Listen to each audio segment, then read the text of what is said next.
ಕಾಪಾಡಿದ್ದು ಯಾರು ಅನ್ನೋ ಅನುಮಾನ ಇದ್ರು ಸತ್ಯ ತನ್ನ ತಾಯಿ ಸ್ವತ್ತು ಕೈ ಸೇರಿದೆ ಅನ್ನೋ ನಿರಾಳತೆ ಅವ್ರ ಮುಖದಲ್ಲಿದೆ. ನೀವು ಯಾವಾಗ್ಲೂ ಹೀಗೆ ನೆಮ್ಮದಿಯಾಗಿರ್ಬೇಕು ಮೇಡಮ್, ಅದೇ ನನ್ನ ಆಸೆ. ಯಜಮಾನ ಯಜಮಾನ.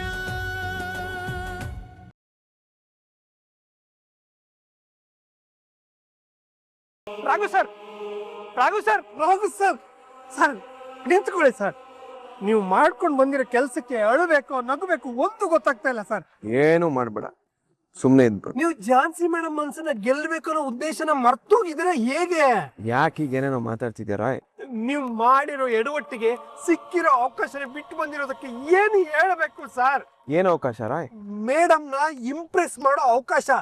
ಎಂತ ಚಾನ್ಸ್ ಅನ್ನ ಮಿಸ್ ಮಾಡ್ಕೊಂಡ್ಬಿಟ್ರಿ ಸರ್ ನೀವು. ಹೌದಲ್ವಾ, ನನ್ಗದ ಅವಕಾಶ ಅನ್ನೋದೇ ಅರ್ಥ ಆಗ್ಲಿಲ್ಲ ನೋಡು ರಾಯ್. ನೀವು ಅಂದ್ರೆ ಯಾರು? ಯಾರು ನೀವು? ಹೌದು, ನಾನು ಯಾರು? ರಾಘವೇಂದ್ರ ಸರ್ ನೀವು. ಅಂದ್ರೆ ಝಾನ್ಸಿ ಮೇಡಮ್ ಗಂಡ, ಅವ್ರು ನಿಮ್ ಹೆಂಡತಿ. ಅದಕ್ಕೆ ಏನ್ ಸರ್ ಅಂತ ಪರಿಸ್ಥಿತಿಲಿ ನಿಮ್ ಕೋಪನೇ ಬರ್ಲಿಲ್ವಾ?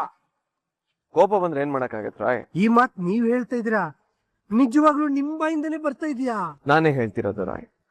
ಕೋಪ ಮಾಡ್ಕೊಂಡು ನಾನೇನ್ ಮಾಡ್ಬೇಕಿತ್ತು? ಅಲ್ಲಿ ಮೇಡಮ್ ಬಗ್ಗೆ ಯಜಮಾನ್ರ ಬಗ್ಗೆ ಅಷ್ಟೆಲ್ಲ ಮಾತಾಡಿದ್ರು ಕೇಳಿಸ್ಕೊಂಡು ಅದ್ ಹೇಗ್ ಸುಮ್ನೆ ಇದ್ರಿ?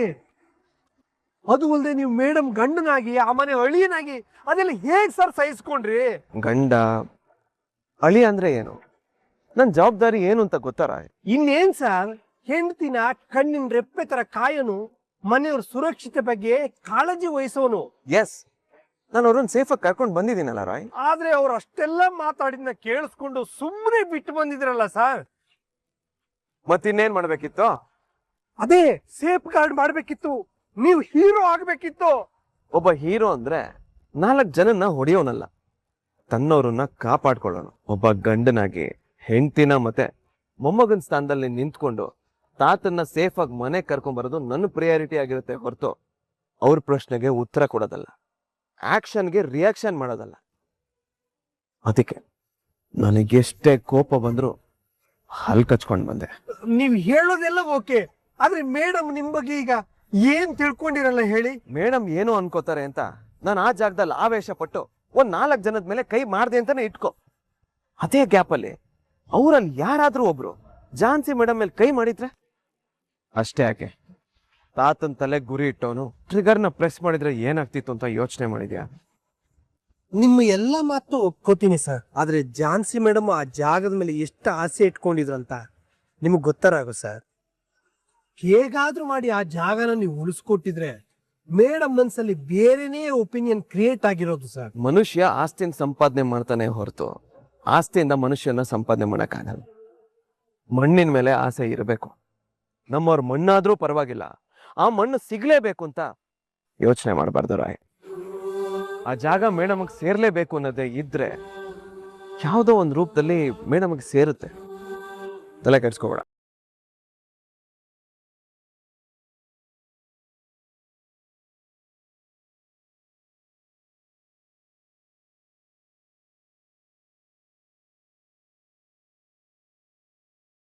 ಪುಟ್ಟಿ, ಯಾಕೆ ಪುಟ್ಟಿ ಇಷ್ಟು ಬೇಜಾರಲ್ಲಿ ನಿಂತಿದ್ಯಾ?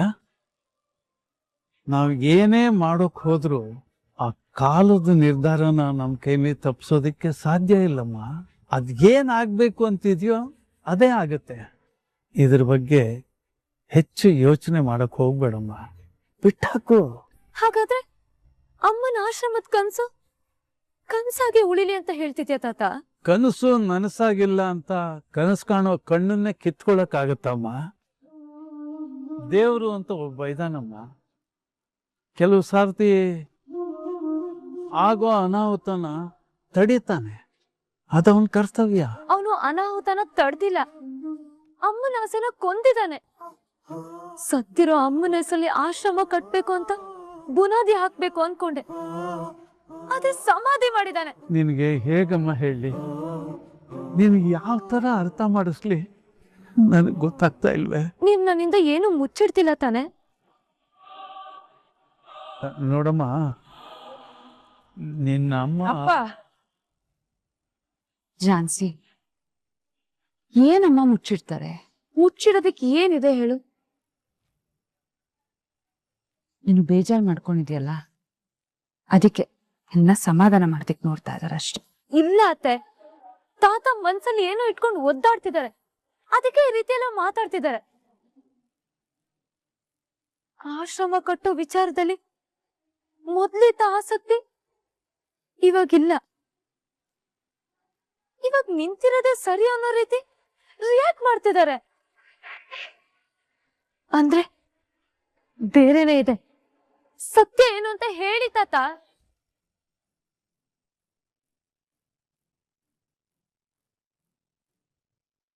ಆಶ್ರಮ ಕಟ್ಟೋದ್ರ ಬಗ್ಗೆ ಆಸಕ್ತಿ ಇಲ್ಲಮ್ಮ. ಯಾಕೆ? ಯಾಕೆ ಅಂತಂದ್ರೆ ಸುಮಿತ್ರಾ ಸತ್ ಹೋಗಿದ್ದಾರೆ. ಹೌದಮ್ಮ, ಸತ್ತಿರೋ ಅತ್ತಿಗೆಗೋಸ್ಕರ ನೀನ್ ಏನ್ ಮಾಡಕ್ ಹೊರಟಿದ್ಯೋ, ಏನಾಗುತ್ತೋ ಅನ್ನೋ ಒಂದು ಭಯ ಕಾಡ್ತಿದೆ ಅಷ್ಟೇ ಅವರಿಗೆ. ಅದಕ್ಕೆ ಅಪ್ಪ ಈಗ ಆಡ್ತಾ ಇದಾರೆ. ಅದ್ ಬಿಟ್ರೆ ಬೇರೆ ಇನ್ನೇನು ಉದ್ದೇಶ ಇಲ್ಲ. ಅವ್ರಗಳನ್ನ ಬಿಡಲ್ಲ ತಾತ. ನಾನ್ ಮಾತ್ರ ಅವ್ರನ್ನ ಸುಮ್ನೆ ಬಿಡಲ್ಲ. ನೋಡಿ, ಇದೇ ಬೇಡ ಅಂತ ನಾ ಹೇಳ್ತಾ ಇರೋದು. ನಿನಗೇನಾದ್ರೂ ಆಗ್ಬಿಟ್ರೆ ಅದನ್ನ ಸಹಿಸ್ಕೊಳಕ್ಕೆ ನನ್ ಕೈಲಾಗತ್ತಾ? ಬಿಟ್ಟಾಕು. ಅದನ್ ಬಿಡಕ್ ಆಗಲ್ಲ ತಾತ. ಅಮ್ಮನ ಆಸೆನೂ ಬಿಡಲ್ಲ.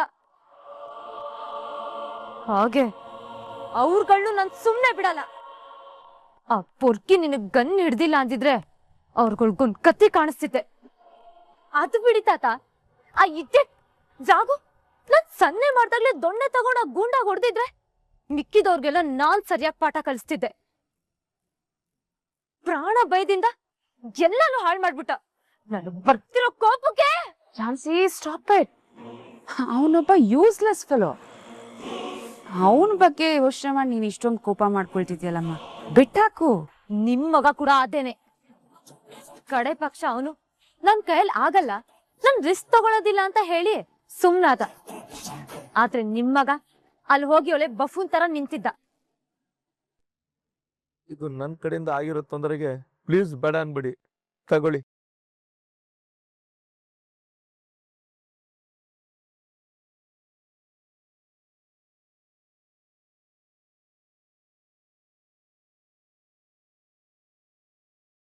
ನಾನಿನ್ನು ಬರ್ತೀನಿ ಮೇಡಮ್. ಇನ್ನೇನು ಆತಂಕ ಪಡೋ ಅವಶ್ಯಕತೆ ಏನೂ ಇಲ್ಲ. ಯಾಕಂದ್ರೆ ಲವ್ ಮ್ಯಾನ್ ನಿಮ್ಗೆ ನೆರಳಿನ ರೀತಿ ಇರ್ತಾನೆ.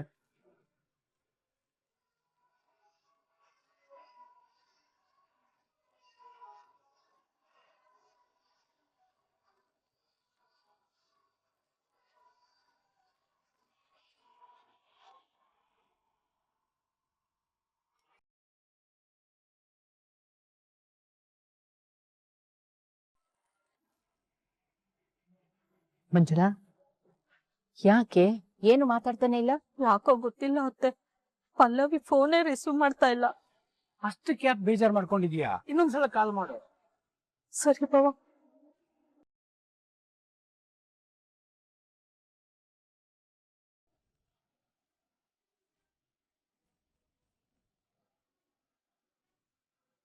ಹಾಮ್ಮ, ಹೇಳು. ಪಲ್ಲವಿ ಯಾಕೆ ಫೋನ್ ರಿಸೀವ್ ಮಾಡ್ತಾ ಇಲ್ಲ? ಅಮ್ಮ, ಅದು ಫೋನ್ ಚಾರ್ಜ್ಗೆ ಹಾಕಿದ್ದೆ, ನೋಡ್ಕೊಂಡಿಲ್ಲ. ಇವಾಗ ಹೇಳು. ಅಲ್ವೇ ಪಲ್ಲವಿ, ನಾವು ಮನೆಗ್ ಬಂದಾಗ ತುಂಬಾ ಡಲ್ ಆಗಿದ್ದೆ. ಏನಾದ್ರು ಸಮಸ್ಯೆನಾ? ಇಲ್ಲಿ ನನ್ಗೇನ್ ಸಮಸ್ಯೆ ಇರುತ್ತೆ ಹೇಳಿ? ಮತ್ತ್ಯಾಕಮ್ಮ ಬೇಜಾರ್ ಮಾಡ್ಕೊಂಡಿದೀಯಾ? ಅದಾ, ಅಮ್ಮ ಒಬ್ರೇ ಬಂದಿದ್ರಲ್ಲ, ಅವಾಗ ನಿಮ್ಮೆಲ್ರೂ ನೋಡ್ಬೇಕನ್ಸ್ತು. ಅದಕ್ಕೆ ಸ್ವಲ್ಪ ಬೇಜಾರಾಯ್ತು ಅಷ್ಟೇ. ಅಷ್ಟೇ ತಾನೆ, ಬೇರೆ ಏನಿಲ್ಲಲ್ಲ. ನೀವ್ ಸುಮ್ನೆ ಹಾಗೆಲ್ಲ ಯೋಚನೆ ಮಾಡ್ಬೇಡಿ. ನಾನಿಲ್ಲಿ ತುಂಬಾ ಚೆನ್ನಾಗಿದ್ದೀನಿ. ಪಲ್ಲೆ ಅಂತ ಜಾಸ್ತಿ ತುಪ್ಪ ಹಾಕಿ ಗರ್ಗರಿಯಾಗಿ ಚಕ್ಲಿ ನಿಪ್ಪಟ್ಟು ಎಲ್ಲ ಮಾಡಿ ಕಳ್ಸಿದ್ವಿ. ತಿಂದ್ಯಾ? ಯಾಕಮ್ಮ ಏನು ಮಾತಾಡ್ತಾ ಇಲ್ಲ? ತಿಂದ್ಯಾ ಅಥವಾ ಇಲ್ವಾ? ಹಾ ಅಜ್ಜಿ, ತಿಂದೆ. ತುಂಬಾ ಚೆನ್ನಾಗಿತ್ತು.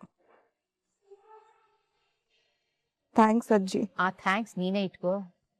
ಚೆನ್ನಾಗಿದ್ಯಾ ತಾನೆ? ಹ್ಞೂ ಅಜ್ಜಿ, ನಾನ್ ಚೆನ್ನಾಗಿದ್ದೀನಿ. ನೀವೆಲ್ರೂ ಆರಾಮಾಗಿದ್ದೀರಾ ಅಲ್ವಾ? ನಮಗೇನಮ್ಮ, ನಾವು ಬಿಂದಾಸಾಗಿದ್ದೀವಿ. ಮನೇಲಿ ಎಲ್ರು ನಿನ್ನನ್ನು ಚೆನ್ನಾಗಿ ನೋಡ್ಕೊತಾ ಇದ್ದಾರೆ ತಾನೆ? ಮನೆ ಸೊಸೆ ಅಂದ್ಮೇಲೆ ಮನೆ ಮಗಳಿದ್ದಾಗಲ್ವಾ, ಮಗಳನ್ನ ಚೆನ್ನಾಗಿ ನೋಡ್ಕೊಳ್ದೆ ಇರ್ತಾರಾ? ಹೌದು ಬಿಡಮ್ಮ, ಮನೆಯವರೆಲ್ಲ ತುಂಬಾ ಒಳ್ಳೆಯವರು. ಆದ್ರೆ ಅನಿತಾ ಸ್ವಲ್ಪ ಖಾರವಾಗಿರಬಹುದು. ದಿನ ಕಳೆದಂಗೆ ಅವಳು ಸರಿ ಹೋಗ್ತಾಳೆ ಬಿಡು. ಬಿಡಿ ದೊಡ್ಡಪ್ಪ, ಅವಳ್ದೇನಿಲ್ಲ, ಚೆನ್ನಾಗೇ ಇದೆ. ಏನಾದ್ರೂ ಬೇಕು ಅಂದ್ರೆ ಹೇಳು ಪಲ್ಲವಿ, ನಾನೇ ಮಾಡ್ಕೊಂಡು ತಗೊಂಡ್ ಬರ್ತೀನಿ. ಸರಿ ಆಯ್ತು.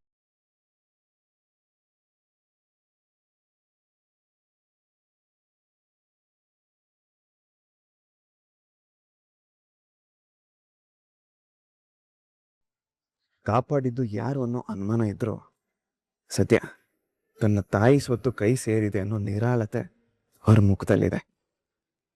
ನೀವ್ ಯಾವಾಗ್ಲೂ ಹೀಗೆ ನೆಮ್ಮದಿಯಾಗಿರ್ಬೇಕು ಮೇಡಮ್, ಅದೇ ನನ್ನ ಆಸೆ. ಝಾನ್ಸಿ, ಏನ್ ಪುಟ್ಟಿ ಹಾಗೆ ಯೋಚನೆ ಮಾಡ್ತಾ ಕೂತಿದ್ಯಾ? ತಾತ, ಕಣ್ಮುಂದೆ ಇರೋರೇ ಸಹಾಯ ಮಾಡೋದ್ ಕಷ್ಟ. ಒಂದ್ ವೇಳೆ ಚಿಕ್ಕದಾಗ್ ಸಹಾಯ ಮಾಡಿದ್ರು ಅದನ್ನೇ ದೊಡ್ಡದಾಗ್ ಬಿಂಬಿಸ್ಕೊಳ್ಳೋದಕ್ ನೋಡ್ತಾರೆ.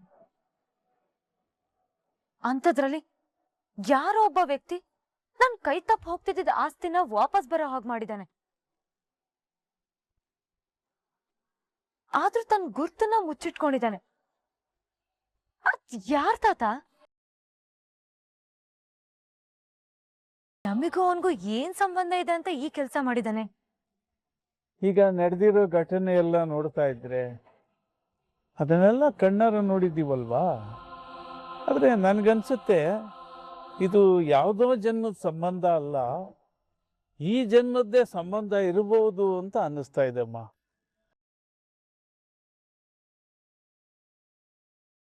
ನಿನ್ ದುಃಖ ನೋಡಕ್ಕಾಗ್ದೆ ಅವನು ಈ ತರ ಹೋರಾಟ ಮಾಡಿ ಅದನ್ನ ನಿನಗೆ ತಲುಪಿಸೋ ಹಾಗೆ ಮಾಡಿದ್ದಾನೆ ಅಂತ ಅನ್ಸುತ್ತೆ ನನಗೆ. ಅದೇ ಯಾರ್ ತಾತ ಅವನು? ಆತ ಯಾರು, ಯಾತಕ್ಕೆ ಕೆಲಸ ಮಾಡಿದ್ದಾನೆ, ಅವನಿಗೂ ನಮಗೂ ಏನ್ ಸಂಬಂಧ, ಇದಕ್ಕೆಲ್ಲ ಕಾಲನೇ ಉತ್ತರ ಕೊಡುತ್ತಮ್ಮ.